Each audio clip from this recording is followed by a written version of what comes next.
Well, good evening. It is a good evening. Of course, it's a good evening. It's bound to be a good evening because it's the Open Door Show from Property CEO. And you're here with us. And of course, we're here with you. I guess in a way, it's like we're in your own living room or your offices. We're actually with you. In a way, we feel like that. So welcome. My name is Richie Clapson from Property CEO. And of course, I'm here with the other half of Property CEO, Mr. Ian Child. Good evening, everyone. Yeah, look at that. It's nice, isn't it? He's happy to be here as well. Well, I'm in a different place actually today. We had the open the what was it called, outside broadcast last week, where we were quite sort of like, and now I've got my own studio back. It's quite nice. We're back in our own space. Having said that, folks, actually, so if you didn't watch it, pop on and on YouTube and have a look at last week's Open Door. Sorry, we were actually on site at the Property Investor Show, and their Wi-Fi signal wasn't the best, so there's a little bit of buffering and a little bit of slowness on it. But you'll listen to the gist of it. But we were actually sat together, and we contemplated last week. We actually might redo that. We might actually come into my studio or just into Ian's and do the show next to each other. Let us know if you think that's a good idea. Pop that in the chat box if you like the style of us sitting close, not too close, but warm and close and friendly, and sort of just sort of jostling between ourselves with the questions. Anyway, what's it all about? Look, it's great to have you with us. Over the next 45 minutes, or probably it's a little bit less than that now because it's been rabbiting on a little bit, we're going to be taking a deep dive, as always, into the world of small-scale property development. Isn't that right, Ian? Allegedly, it is. Yeah, we're going to be covering some of the latest news items. We're also going to be talking in Open Door to a lot of the movers and shakers out there, giving us a bit of an inside track into what's going on in the world of property and property development. And we're also going to be shining a bit of a spotlight on areas where we think there might be a good opportunity for new developers to take a look at. Absolutely. Above all, though, as always, we're going to have a bit of fun doing it. That's what it's about, because life is very definitely far too short not to. I was actually with a friend of mine, went out for a drink down the pub day before yesterday, which Ian hasn't let me forget because I took a couple of hours off one afternoon. I mean, heavens above, what's the world coming to? And I said to a friend of mine, he was chatting away, he's about 16, he said to his friends, he said, I said in the summer, because he's a bit of a golfer, he works for himself, he doesn't work too hard, he said, do you know what, guys, we've only got 20 summers left. 20 summers left to play golf. Think about it like that. You got to have fun. Drink with him again. Yeah, absolutely. You got to have fun. Okay, but of course, to have fun, we need you folks to join in, because if you don't join in, we don't have much of a show. Obviously, don't be rude in the chat box, but be polite. You can put anything in there you want. And of course, please ask questions, because it is a question and answer show. And otherwise, if we're just giving answers to questions that you never asked, it's a little bit one-sided. So, Ian, what are we doing this evening? Well, we're actually going to be covering gazumping in property development. So all that you need to know. Not a subject we've covered before. So we're going to be talking about how common it is. Does it crop up? Because a lot of people hear about it in a residential perspective when we buy homes, but does it occur in property development? And it does happen. And so what steps can you take to prevent someone pinching one of your deals and taking a project off you? So Richie is going to be telling us all about it, aren't you? Yeah, we were going to do gazumping before, but someone got in before us. Oh, you like that? Okay, who's on this evening? Well, let's have a look. Jack's on. Hello, Jack. Yvonne's on. Dom's on. Hello, Dom. Jenny's on. Jenny, you must be our #1 fan. Well, tonight you can take that honour. Ian's on. Simon's on. Damien's on. Colin's on. Dan's. Hang on. Jess is on. Hello, Jess. Haven't spoke to you for some time. So, Jenny, you've just been surpassed. Jess is our #1 fan now. Jin's on. Hello, Jin. Good to speak to you as well. Jenny's on. Jenny's on twice. That's a proper dedicated fan, that is. Maybe that's Roman on there. Gabriella's on. She's only on once. Mike's on once. Jackie's on once. Charlotte's on once. Debbie's on. Debbie is on. Sorry, I meant Dan's on. Charlotte, another Charlotte's on. Actually, Charlotte's on twice. Arginta's on. Harvey's on. Sarah's on. Loads of people are on. And interesting, I talked about buffering just now, and Dom said, don't need to know about your buffering. Okay, we won't mention it again.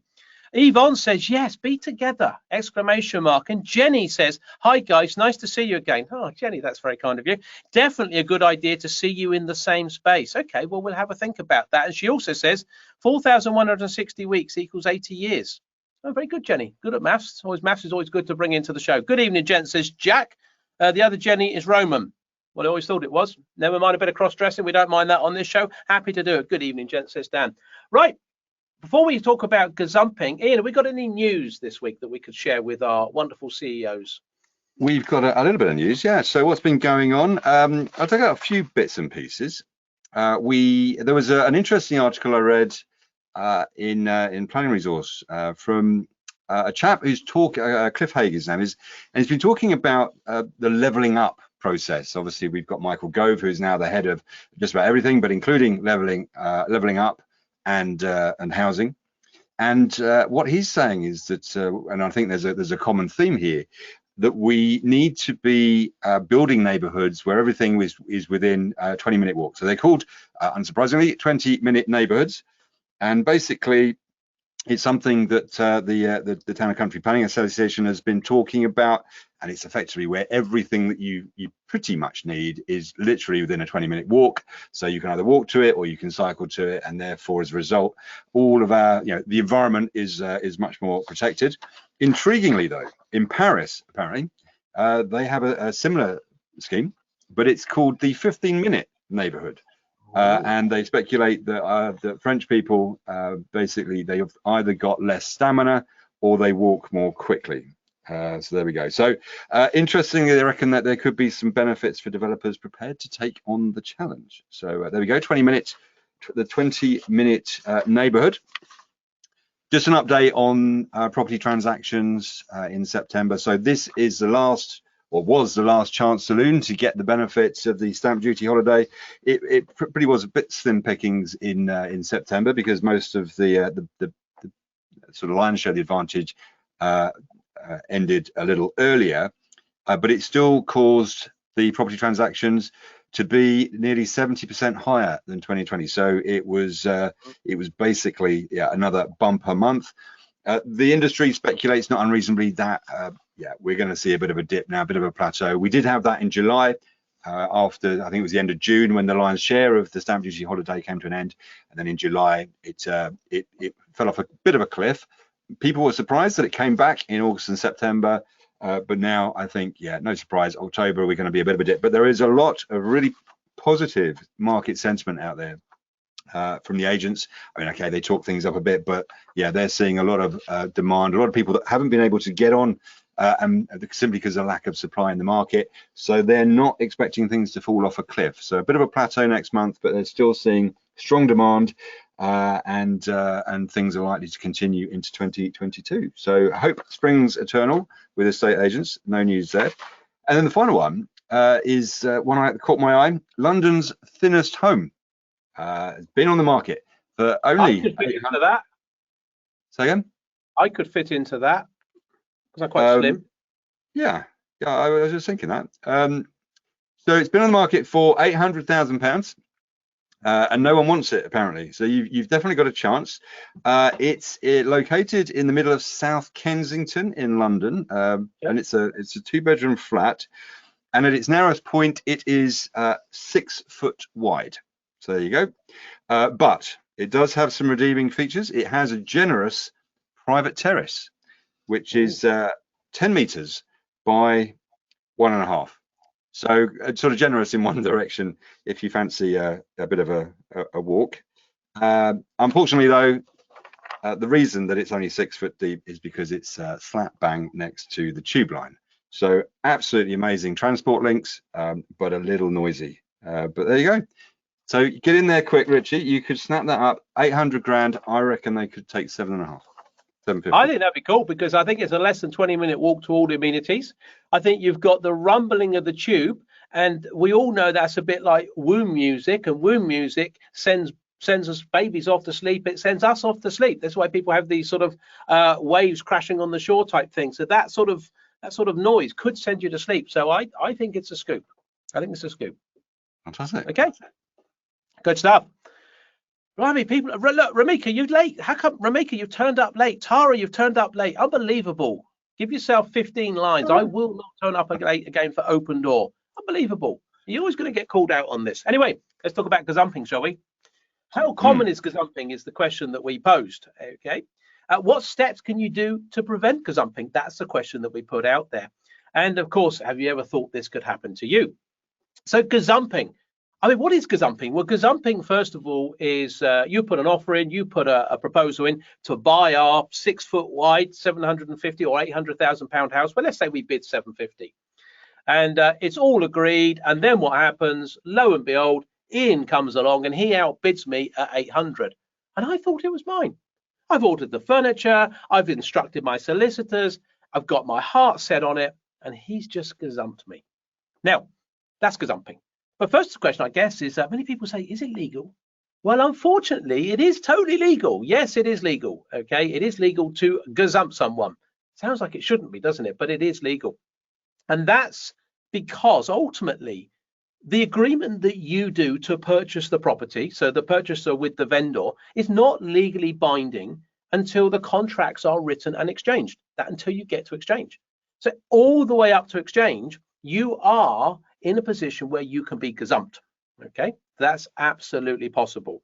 And you know, the problem is that it's just a verbal agreement. Now, there is some legal precedence about verbal agreements. That's fine, but it doesn't exist here. So you can get gazumped on commercial properties as much as you can on residential properties.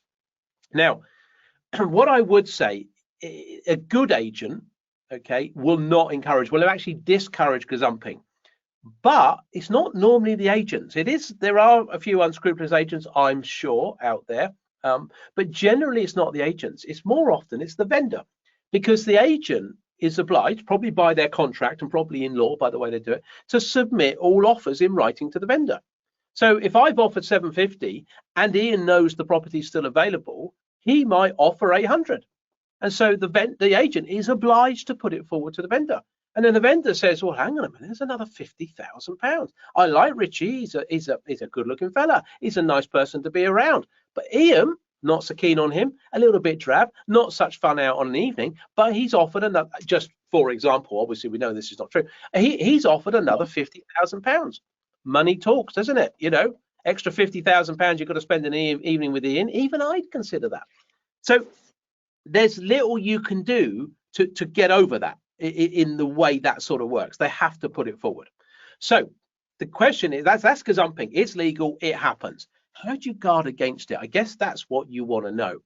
Well, what you can do is offer the full asking price. It's 800. Okay, I dipped down on that flat because it was 6 foot and I went 750.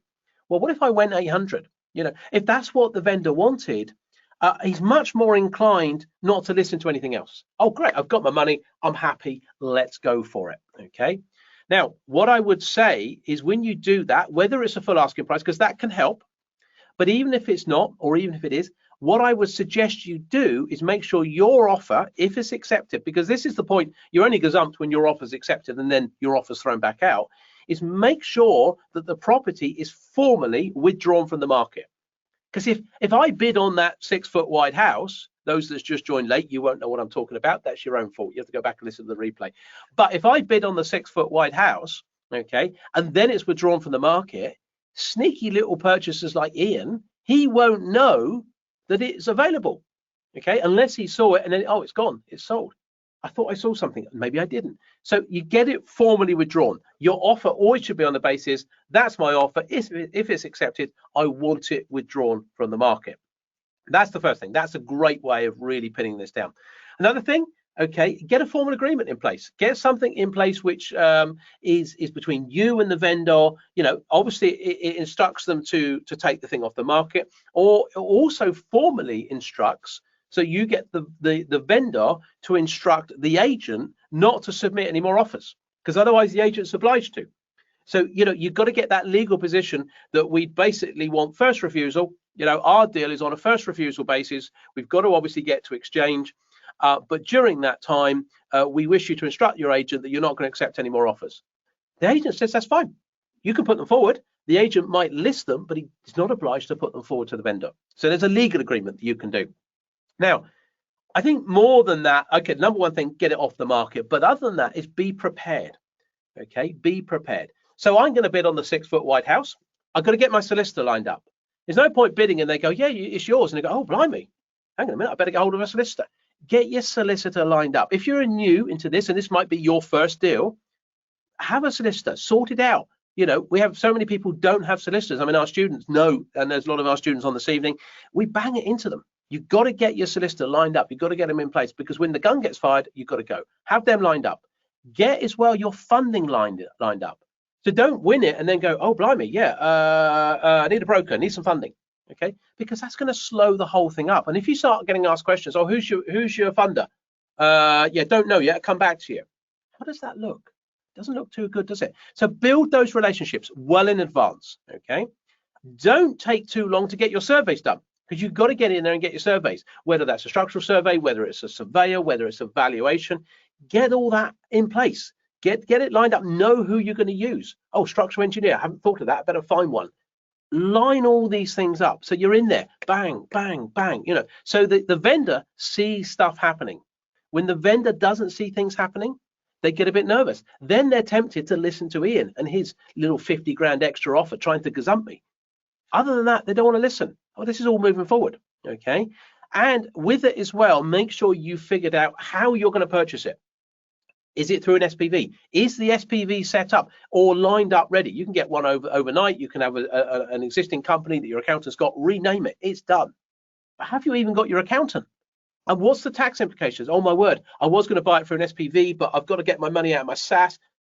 You know, you need to think all this out. Everything on your purchase is understood. And I think part of that be prepared, as I talked about, is bang, bang, bang, move quickly. Okay, get everything moving on. And from that point of view, you've got to make sure it happens. So your broker, your commercial funder, your developer, make sure that you're in regular contact with them. Your solicitor, okay, regular meetings. Keep the pressure on them in the nicest possible way. What's happening? What's going on this week? Has the searches gone out? Have they come back? Okay, make sure you're on top of that, because otherwise it'll just drift. Have you ever looked at a solicitor's desk? There's hundreds of files.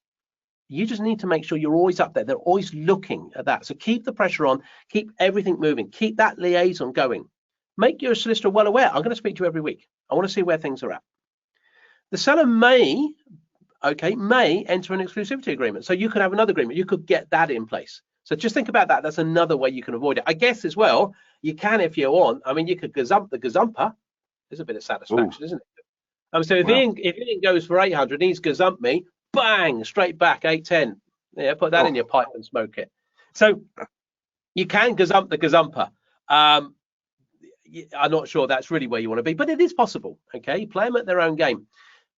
And I think the big thing that I'm going to sort of pick up on here on a few points really, before we get some questions. I see some questions already coming in the chat box. Please put more questions in about gazumping or anything else to do with property development. We would do our best to answer.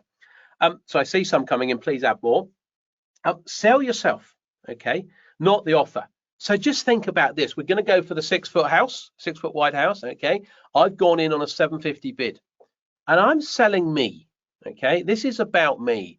I want to do the deal with the vendor. So build the relationship with the vendor, build the rapport. I've got to get to meet them. Okay, I want that point where the vendor likes me. I mean, and to be fair, who wouldn't? Who wouldn't want to do a deal with me? He finds, you know, yeah, I'm fun to be with. I'm professional. I'm energetic. I've got a passion about it. Okay, and get to the point where that vendor, he or she, doesn't want to sell to anyone else. So they actually almost detest Mr. Child coming in with an 800,000 offer, trying to gazump me. It's like, oh really? Oh yeah, you're embarrassing yourself, Ian. You know, go outside and have a word with yourself. This is not on. It's unprofessional. I'm dealing with Richie here. So, you know, you build that rapport so they don't want to deal with anyone else. And if you can, understand the motivation of that vendor. Okay, understand what that vendor's about. Talking to a student who is on, who won't be named, just literally before the show came on live, and they're trying to do some negotiations with the vendor at the moment. And he will remember, but just to talk with you guys, we talked a while ago about getting that emotional attachment. What is going on? This particular vendor really had an emotional reason why he was selling on this property, this opportunity. And our student was talking about, well, how do I get there? We talked about forming that emotional attachment. Oh yeah, no, I totally with it. You know, I totally want to work in this village. I know why you're selling it. I totally get it. You know, I get it. I'm with you. I'd love to see some lovely properties developed in this town for the people of this town, because I love this town. And you know, little bit over the top, of course, but find that emotional connection, find that motivation from that vendor. Because if you fit, so the 6 foot wide house, if my motivations, my passion, my values fit with the vendors, and then Ian Child rocks up in a dirty, greedy vendor manner trying to outbid me, the vendor might go, I just want to deal with you.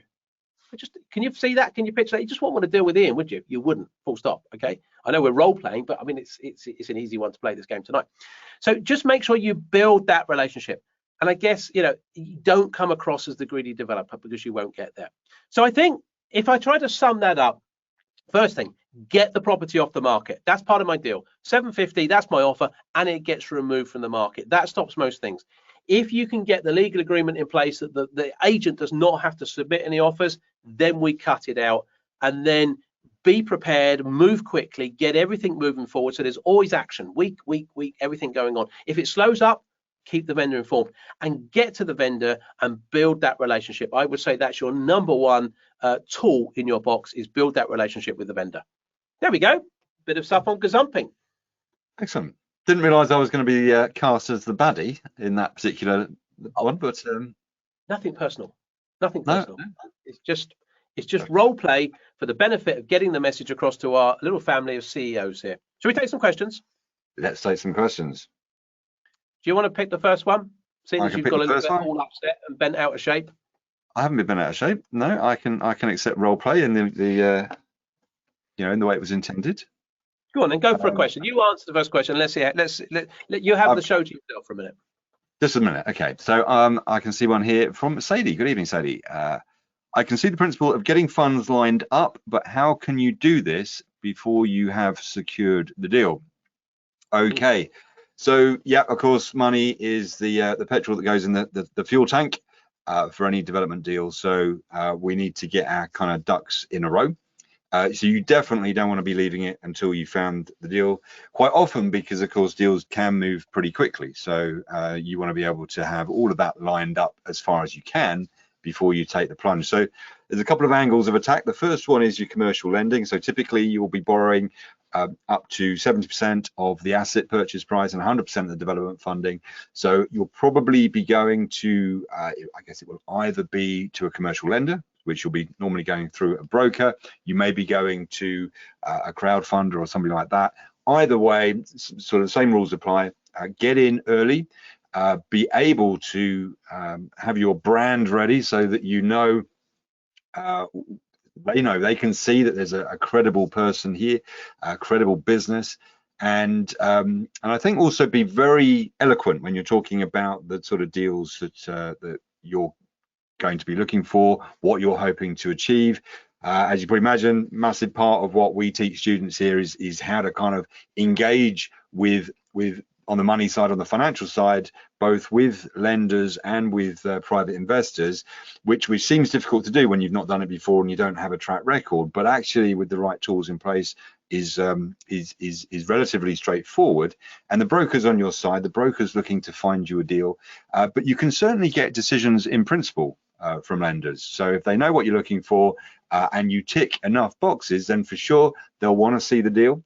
And of course, they want to see your professional team and everything down the line once you've got a deal. But having that introduction at the start, getting a decision in principle, the sort of thing that you're looking for, obviously they can check you out, then that's going to put you in a good place.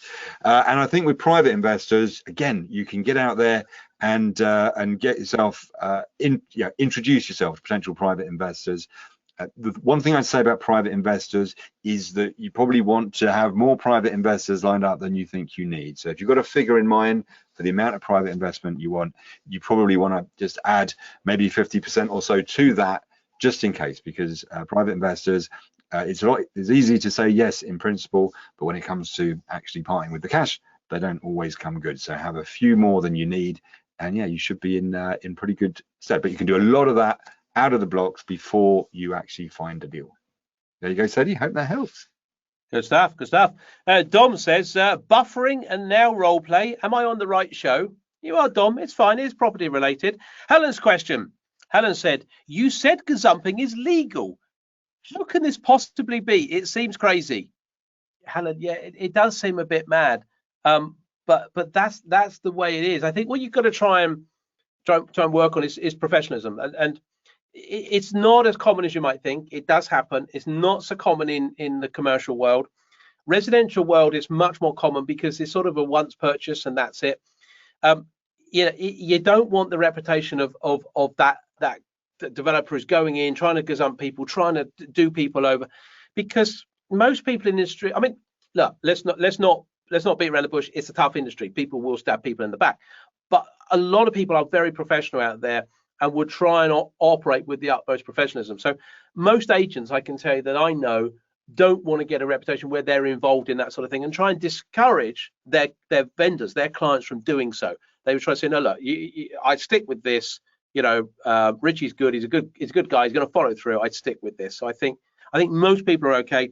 It does seem a bit crazy, but I guess this business, Helen, it does exist. Hopefully that helps. What's next, Tim? I got one in from Emily. Good evening, Emily.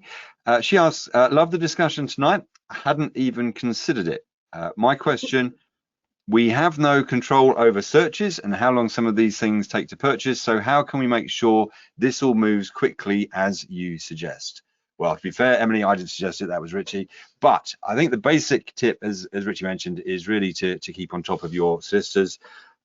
And it's about building that relationship. As Richie said, being able to not kind of stay on top of them because you're beating them up on a daily basis and that you become a pain in the proverbial. You want to actually establish that rapport like you do with all of your team, but certainly with your solicitor. Be in a situation where they want to help you. As Richie mentioned, they've got, if you go to any solicitor's office, it's piled up to the gunnels with work, and quite often it's just a question of prioritizing on their part. Searches don't typically take an age, so you want to get them on your side, and so building those kind of personal relationships is probably the best way to do it. So hope that helps. Emily, what I would add to that as well, it's about managing expectations and communication. So yes, we know some of these things can take time, and some things just take as long as they take. But if you're able to build that relationship with the vendor, the solicitor to solicitor are doing their thing. What you've got to watch is the old Chinese whispers. You tell your solicitor one thing, they tell the other solicitor, and of course then the solicitor tells the client. If you can open that channel of communication with you and the vendor and get that discussion going, then if the searches are taking a long time, you just ring up the vendor and just say, look, hi, I know this is taking quite a while. I spoke to my guys, they're totally on it. It's just taking a bit longer. I do apologize. It's managing expectations. It's when the whole trail goes quiet, when they don't know what's going on, people get nervous, and that's when they're willing to listen. Oh, there's another purchaser here in the wings, maybe I'll go with them. This leads on to David's question. Do you see what I've just nicely sort of transitioned into this? Very good. Very good. Like a professional. Almost professional. I might get paid for doing this one day. David says, mind you, I've only got 20 summers left. How can I build a relationship with the vendor if they are working through an agent and the agent is blocking me from meeting them? So David, I think so. What some agents get nervous of is that you cut the agent out, and never do that. Never cut the agent out, because that'll backfire on you. Okay. But ultimately, if you've got a deal and you've got an offer and it's been accepted, there's no reason why the agent will prevent you from doing that. Okay. The only thing that could be coming up is that they don't believe in you. Well, they probably wouldn't have put your offer forward. So if they don't believe in you on the beginning, one of the things, David, we talk about a lot with our students is about getting credibility. One of the most difficult things in this industry is going out there, trying to start to be a small scale property developer, which is, to be fair, is the sector you want to be in, small scale, trying to start and blagging, because that's what people think. I've got to blag my way through this. I've got to pretend. Everyone sees through that straight away, but you don't have to. Okay, there is a way, David, that you can create this credibility that those agents are happy with you. They believe in you. Okay, you've got to get that right. You've got to get that nailed on. Then I'm pretty much certain that if you're in a position, definitely once an offer's been accepted, then you will be able to get to meet the vendor. If for some reason you can't, then that's just all wrong. There could be a health reason. Sometimes the vendor's ill. That's why they say. But you need to find out why. What's the motivation? but you should get through. What I would say, actually, David, really, you want to build in something we talk to our students about, and there are ways to do this. Okay, there are. I say they're not sneaky; they're just clever little tricks of how you get to know the vendor and get to meet the vendor, because you really want to do that before you put the offer in. You know, I want to, before I put my offer in for my 6-foot wide house, okay, I want to know the vendor's motivation. I want to know why they're selling it. I want to know who it is. And I want to, remember I talked just now about that emotional attachment, David. I want to build that emotional attachment when they even receive my offer. Yeah, that was the nice guy that really wanted to do X, Y, and Z. I want to get that. Yes, we'd love to accept that deal. I want to get that emotional attachment in. So I want to meet the vendor early. I want to get to that. And there are ways you can do that. So you definitely have to meet the vendor. A good agent, if you are positioning yourself right, will not block you. There we go, David. Words of wisdom. I can't transition into anything else. So Ian, you'll have to answer a question now. We've got loads of questions coming in, guys. Thank you for this. This is brilliant. This is good stuff. Fantastic. We got one here from Peter. Good evening, Peter. Peter says, do you think the fact that as a first-time developer, we are more likely to be gazumped? No. So specifically, I don't think it's the fact that you're a first-time developer that means that you're kind of fair game for gazumping, but it is all about being proceedable. It's and building that confidence. So for sure, you can have a strong offer, and that's going to be you're going to be minimizing your chance of getting a gazump if you've got a strong offer. But ultimately, if you get outbid, then clearly you want to have that credibility. You want to be able to have the proceedability that the agent and the vendor sees in you, that they're thinking, well, do you know, yeah, okay, we might have had a slightly higher offer, but I'm you know, we're going to go with the developer. We're going to go with you. And it might be for some of the other things that you've done. So we've built that relationship. We've definitely got that credibility in the bag, so people can see beyond just us. They can see that we're motivated, we're enthusiastic, we're very likely to get this across the line. Worst case scenario frankly, from the vendor and their agent's perspective, is that they take another offer that's 50 grand higher, and then that goes south. You know, the deal falls through 2 months down the line, and they've gazumped you. And where does that leave them? So they're always going to be fighting shy of jumping ship when they've got somebody that's credible that's got that proceedability.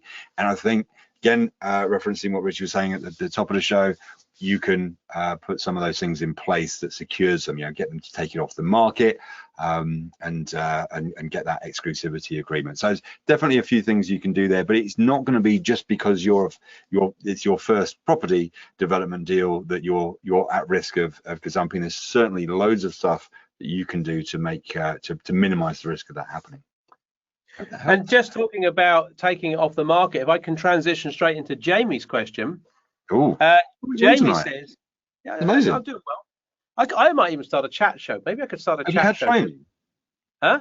You've been on a course or something since last week? I don't know. I think I could start a chat show. What do you think? If you think I should start a chat show, put it in the box. And I don't know. We could do like a little Parkinson. He doesn't do it anymore. I could step in and be a Parkinson. I think that'd be great. I could forget all this property stuff and just do a chat show. I've only got 20 summers left.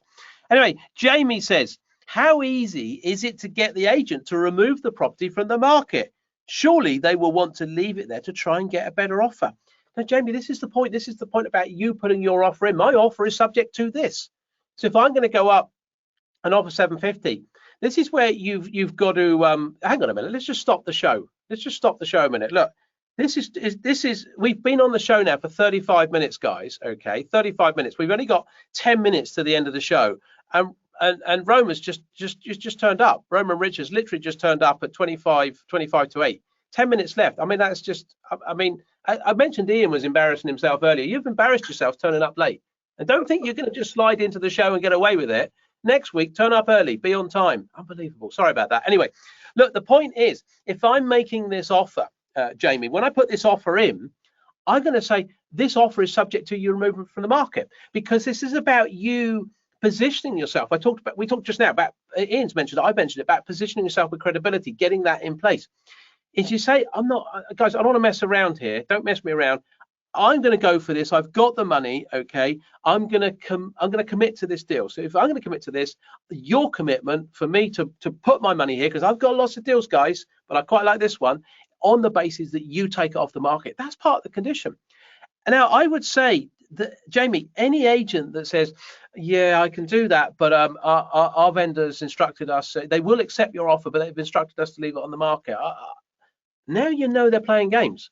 If an agent's been up front and said, no, we're looking for best offers, we're not going to close it down until the end of the month or the end of next month, that's fine. You can manage that, and there are ways you can then think about when you put your offer in. Okay, don't put your offer in straight away. There's all sorts of the rights and wrongs to do about putting that offer in, about playing the game, doing the deal properly. But if they say, yeah, we'll accept your offer, there's no way they can leave it on the market.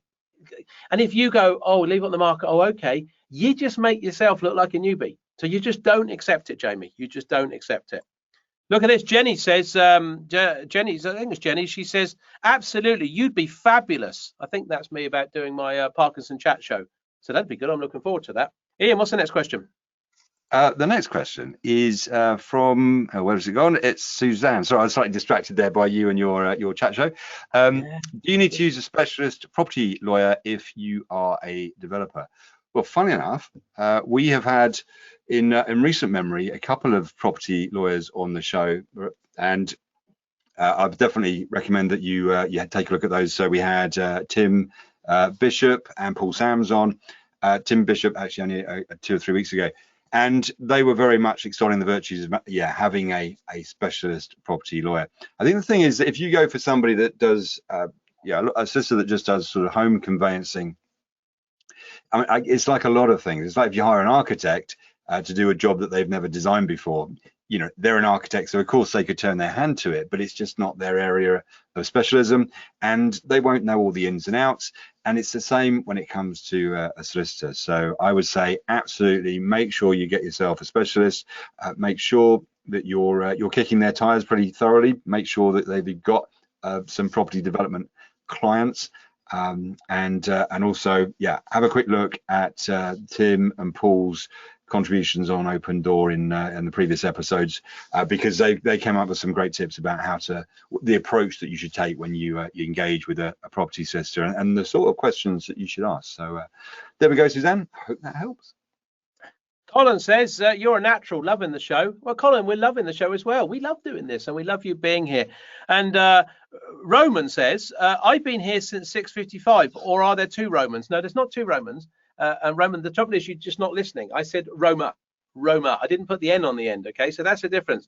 I know probably as you get older, you know, the hearing goes a little bit, Roman. So it's Roma and Roma. It is quite amazing anybody comes back to this show, I have to say. Oh, I'm only joking. I'm kidding. Guests or audience, I mean, both get the treatment.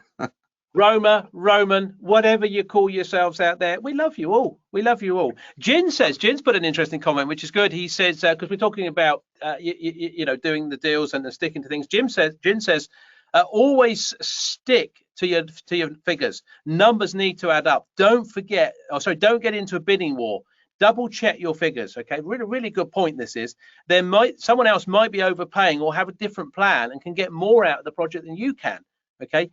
Build relationships, keep professionals, always another deal around the corner. Jin, never a truer word said. I think that's really good. Always another deal around the corner, so do not get into bidding wars. And Roman says, my hearing is definitely shot. Got it. Sorry, who said that? What's your name? Okay, next question. You're loving this subject tonight. Lots of questions about building these relationships. So here we go. This is Rob says, can you elaborate a little more about building an emotional connection with the building and then vendor? Okay, building an emotional connection with the building. I've got it. I have heard you say before that it shouldn't be an emotional purchase, and equally, I'm sure I'm not sure how I can get this connection. Be great if I could read, wouldn't it? You can't hear, but I can't even read. So I think it's just when we get excited, and it's just sort of, I'm trying to read and look at you. So Rob's question here is, how do you build this emotional connection with the building and the vendor? And Rob's also saying, well, hang on a minute, Clapson, you said don't get emotional. Look, Rob, Don't get emotional with the deal. Jin said it up there. Well, good wise words there from Jin. Okay, he can't hear properly sometimes as well. Bless him. No, Jin, I didn't mean that. He couldn't hear that anyway because I spoke quietly. Look, Jin saying there, get your numbers right. Okay, this is when we say, Rob, that it's not an emotional purchase. Make sure your numbers are absolutely nailed on. That can't be emotional. But what can be emotional is this relationship, the rapport. That has to be. Now, the emotional relationship with the vendor, I'm not talking about little arm round, let's go out for a nice quiet meal. No, wrong sort of emotional connection, okay? Different show, as Dom said earlier. So what I'm talking about here, Rob, is just being on the same wavelength. You know, when you just get people, you just like being in their company, and they get you. You got to find out about them. You know, what makes them tick. You know, there's no point. I mean, I don't know anything about football. I don't really like football. So if I was going to go and build a relationship with a vendor and he was super into football, the worst thing I can go is, oh, football's a waste of time. I don't like it. You know, 11 grown men running around a field, kicking a bit of blown up leather, and they all have a bath together at the end. I don't get that. I'm not going to build a relationship with him. Okay, I'm certainly not going to get in the bath and kicking around a blown up bit of leather. That's not going to happen. But if I've got to now find another subject. So if I go, oh, football. Do you know, I've never really been into football. I've never really been into any ball sport. My sort of thing, and I'm fishing now for what I'm obviously not fishing. I wouldn't want to get fishing. You've named it. Yeah, I'm fishing for some other connection, and he, you know, and if he says, "Oh, Formula One, I like that as well," great, bang, I've got it. I can build a relationship there. I can build a relationship with his motivation. You know, he might say, "Well, I want to sell this, and I want to sell it to the right person that really respects my town because I've lived here all my life." That also is part of the emotional connection to the site. You know, it's not like I don't know. Yeah, let's take the north-south divide. Okay, the you know, all people. So it's not like I'm a greedy developer from down south. I've rocked up in my Bentley up north, and I'm going to buy this site in Manchester, and I don't give a monkeys about anyone up here. I just want to make 20%, and I'm taking the money back down south. That's not building a relationship, building an emotional connection with the building. Yeah, you know, if you are from down south and you want to do a deal in Manchester, find a connection. I mean, you're probably only in Manchester if you've got a connection. Maybe your sister lives in Manchester, okay? And in which case she said, yeah, you know, my sister lives up here. She's been up here 20, 30 years. Always wanted to do something in Manchester. She's a great supporter of a so-and-so charity and X, Y, Z. Do you know what I mean? You've got to find some connection with it. And that, again, is fishing off of the vendor. So if the vendor says, yeah, look, the big thing for me is giving back, and it's and you might say, well, the big thing I'm interested in is building affordable houses. I don't necessarily mean affordable houses in the planning sense, but I'm building houses in the need market, not the want market. Yeah, I'm all about, you know, I can do this here in Manchester, and I'm looking at first-time purchasers, and it's basically about giving that affordability and giving a nice development. Why shouldn't they get the quality that people get in 5-bed houses? I try to put that quality in 1-bed houses. I mean, I don't know what that means. It's just a load of words, but it builds emotional connection. And I want to make sure, you know, we have help to buy, to make sure they get on the ladder. And, you know, we really want to walk them through. We bring our own financial people in to support them. That's what I'm about. It's about supporting the young people in the community. Oh, I've got an emotional connection with the site. Do you get it? Do you get what that's about? Hopefully you do, Rob, because we're running out of time. Ian, have we got one more quick question we could do? Do you want me to pick one, or are you going to pick one? Yeah, I got one here. This one's from Mark. Good evening, Mark. Am I okay to get private investors working with me on my projects, although they won't be directors of my company? Well, absolutely. You definitely don't want them, ideally, as directors of your company. I think a lot of people, when they haven't got money to invest, can look at people that have got money to invest and think, well, that's what a great partnership.